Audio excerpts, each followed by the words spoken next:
عليكم ورحمة الله وبركاته وشانلka Taqwa Soomaaliya channel iyo qaybtii barnaamijka diiniga ahay oo labaad iyo Ramadaankii labaad. Ramadaan mubaarak. Channelka subscribe, like, share, samee, commentigana hoos ku reeb. Bismillahir Rahmaanir Rahiim. Assalaamu calaykum waraxmatullahi wabarakaatu. Kusoo dhawaada channelkeena Taqwa Soomaaliya channel. Maanta iyo video cusub. Video insha Allah tacaala oo bara doona oo ka fahmi doona qisooyinka saxaabiyiinta radiyallahu canhum jamiica iyo zawjaadka nabiga calayhi salaatu wassalaam. Hada channelka ku cusubtaa subscribe, like, saar, la wadaag asxaabtaada, daawasho wacan. xaleeta waxaa ka hadlay yani wax badan ka faa'iidnay Salama. maantana insha Allah tacaala waxaa bara doonaa zawjad kaleeto oo nabiga calayhi salaatu wassalaam la dhahay magaceeda Zaynab bin Jahsh. magaceeda waxaa lahaa Zaynab bin Jahsh bin Riyaad bin Yacmar al Asadi lahaa. hooyadeedna waxaa la magaceed Umayya bint Cabdilmuttalib waxaana waa eedada rasuulkeena calayhi salaatu wassalaam. walaalkeedna waxaa lahaa Cabdallah bin Jahsh waxaana waa awal amba qofka ugu horeeyo amiir alislaam. naanasteedna waxaa la jiray Alxakam. waxaa guursaday rasuulkeena ka hor Zayd bin Xaaritha oo ahaay mawla nabi sala allahu calayhi wasalam. kelmadda mawla waxay gashaa sayidna way noqotaa cabdan way noqotaa. Zayd bin Xaarithana waxaa waaye wuxuu ahaay Zayd bin Xaaritha mawla Khadiija radiallahu canha. markaasay rasuulkeena ee siisay asagoo yaroo ghulaam ah. ilaahay subxaana wa tacaala aa ka soo amray nabigeena calayhi salaatu wassalaam samada sida u guursada Zaynab bin Jahsh radiyallahu canha. siday aayadda kariimka ee u dhahelta suurat al-Ahzaab acuudu billahi min ashaytaani rajiim وإذ تقول للذي أنعم الله عليه وأنعمت عليه أمسك عليك زوجك واتق الله وتخفى في نفسك ما الله وبديه وتخشى الناس والله أحق أن تخشاه فلما قضى زيدا منها وطرا زوجناكها لكي لا يكون على المؤمنين حرج في أزواج أدعيائهم إذ قضوا منهن وطرا وكان أمر الله مفعولا صدق الله العظيم. فزيد بن حارثة رسولك عليه الصلاة والسلام تبني وحالة لها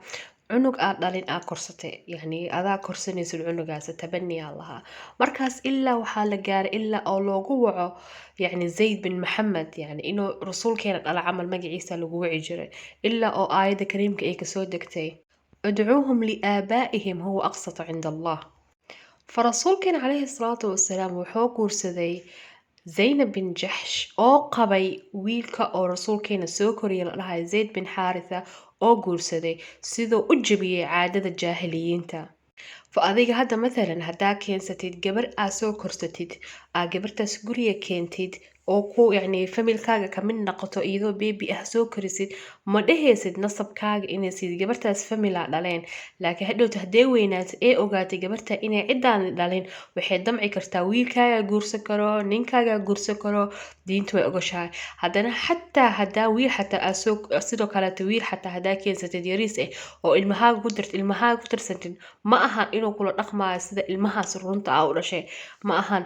ilmahaaga gabartaay oo guursan karaa haddoo rabo habarta haddoo ninkeeda ka dhinta iyadoo aroosi karaa.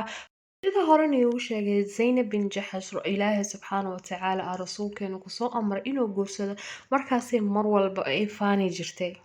markaasay waxay dhihi jirtay sidoo Bukhaariga uu sheegay zawajkuna ahaalikun yani ahaalihiina aan igu dareen وزوجنا الله من فوق 7 سماوات يعني إله سبحانه وتعالى أنينا سمد تضبط السماء ويصو أمره. فرسولك عليه الصلاة والسلام وحو بحي زينب waxay ahayd qof aad iyo aad u fiican ay ahayd qof aad iyo aad u nasabsan qof aad iyo aad u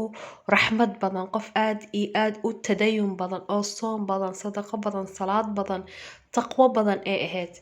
radiyallahu canha. فرسولك عليه الصلاة والسلام يعني سيدا هورني وشيغا حاسس كيس أنا وإسكو حيجان فزينة وسو زيادة سيدا قصة هورني وشيغا قصة الأحمر تي حفصة بنت عمر بن الخطاب إيو سيدة عائشة رضي الله عنهم قصة الأحمر تقو ملب كأهد هدا فير سنينة وحافي ستين قصة أكسوها لحفصة ويكجرتا حتى مركا يعني حادثة إفك أو وضنا قانا كل جيني مركا حتى يعني وحفي عن إيك الشيخ عائشة رضي الله عنها sida horeetan uu sheegay qof u sadaqa badan ay ahayd sida loogu soo wariyay can Caaisha umulmu'miniin qaalat qaala rasuulullah sallallahu alayhi wasallam asrackunna lixaaqan bi atwalakunna yadan قالت فكن يتطاولن أيتهن أطول يدا قالت فكانت أطول يدا زينب لأنها كانت تعمل بيديها وتصدق رواه البخاري والمسلم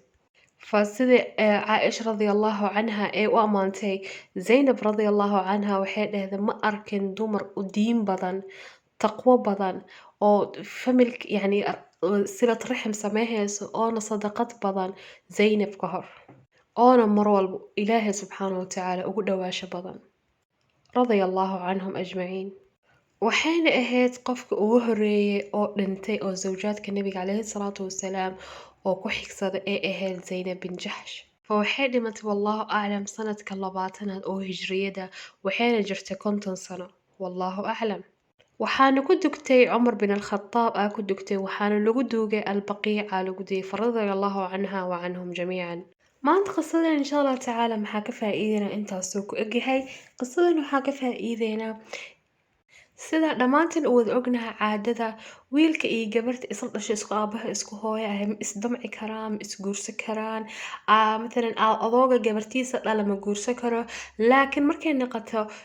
tabani oo noqdo oo cunuga yaryahay cunuga asoo yariis keensatin cunuga mar walba wuxuu ka yahay ajnabi yacni ha isdhihin cunugan khalaas gacantaada ku soo koray ilmahaaga ka mid yahay ma jirto taas waxaas ma jiraan diin ahaan ma jirto fa cunugaasi mahma kaan ajnabi oo ka mid yahay fa wuxuu haweysan karaa gabartaada haweysan karaa amba haddii gabarta waxay haweysan kartaa wiilkaaga haweysan kartaa ninkaaga haweysan kartaa hadduu wiil yahay adi naftarkaaga ku haweysan karaa hooyo naftarkeeda haweysan karaa fa cunuga mar walba oo ilmahaaga kusoo dhex dartid mar walba wuxuu ka yahay ajnabi ma ahan yacni cunuga waxaa keensad asoo saqiir ahaa keenay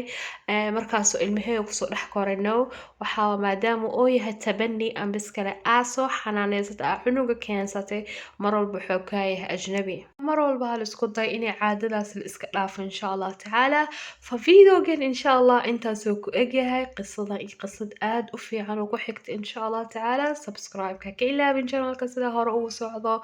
like share samee wassalaamu calaykum waraxmatullahi wabarakaatuh santaa daawashadaada quruxda badan jazaaka allaha khayr sida hore ugu socdo channelka ka ilaabin subscribe like share assalaamu calaykum